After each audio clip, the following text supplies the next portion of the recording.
بسم اللہ الرحمن الرحیم۔ السلام علیکم۔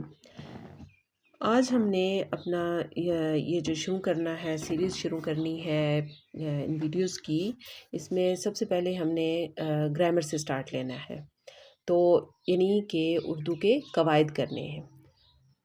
جیسا کہ آپ جانتے ہیں کہ کسی بھی زبان کو سیکھنے کے لیے جو سب سے بہترین اور بنیادی چیز ہوتی ہے وہ اس کی گرامر کا سیکھنا ہوتا ہے، اور گرامر سیکھ کر، اس کے قواعد سیکھ کر ہم یہ جان سکتے ہیں کہ اس زبان کو کیسے لکھا اور کیسے بولا جا سکتا ہے۔ تو اس لیے ہم نے اردو کے یہ قواعد جو کہ مختلف جو لیول کی اسٹڈی کے لیے ضروری ہیں، اور ان کو سیکھ کر ہم بہترین طریقے پر اردو لکھنے اور اردو کے بارے میں تخلیقی لکھائی کرنے اور دوسرے کئی مقاصد کے لیے اسے استعمال کر سکتے ہیں۔ تو آج سب سے پہلے ہم شروع کریں گے کلمے کی اقسام۔ کلمہ، جیسا کہ آپ جانتے ہیں کہ کلمہ ہر وہ لفظ ہوتا ہے جو بامعنی ہوتا ہے، جس کا کوئی معنی ہوگا اسے اس لفظ کو کلمہ کہا جاتا ہے۔ تو کلمے کی 3 اقسام ہیں۔ سب سے پہلے ہے اسم، دوسری ہے فعل اور تیسری ہے حرف۔ اسم کا مطلب ہے نام، تو وہ کلمہ جو کسی بھی انسان، جانور، پرندے، کسی بھی چیز کا نام ہوگا اسے ہم اسم بولیں گے۔ اور اس میں یعنی کسی بھی چیز کا نام آپ بتا سکتے ہیں، جیسے گھر ہے، کتاب ہے، ہوائی جہاز ہے، آسمان ہے، زمین ہے، علی، احمد، ہیرا، یہ سارے نام یعنی اسم ہیں۔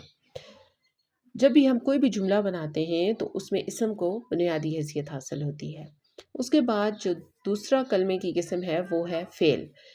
فعل، جسے انگلش میں ورب بھی کہا جاتا ہے یا ایکشن بھی کہا جاتا ہے، وہ کلمہ جو کسی کام کے کرنے یا ہونے کو ظاہر کرتا ہے۔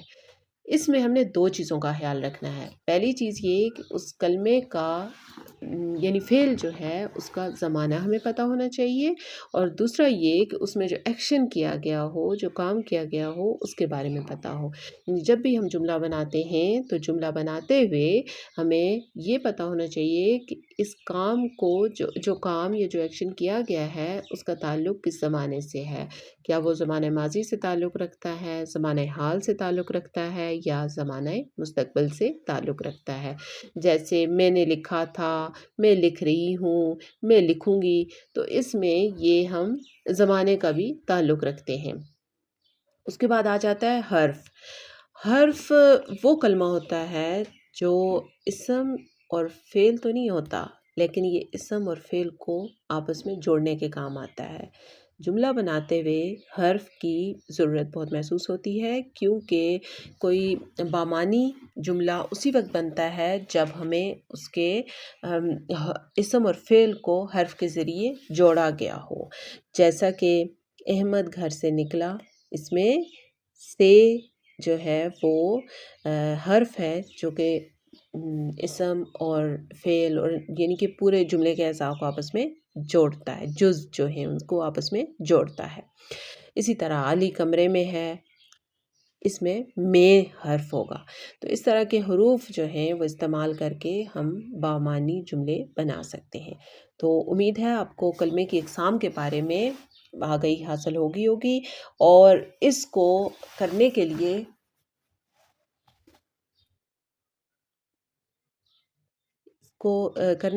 اس کو جملے میں استعمال کرنے کی ضرورت ہے، تاکہ ہم دیکھ سکیں کہ ہم ایک پریکٹس کرنی ہے کہ کس طرح سے اسم، فعل اور حرف کو ملا کے ہم سادہ سے جملے بنا سکتے ہیں۔ آپ کا بہت بہت شکریہ۔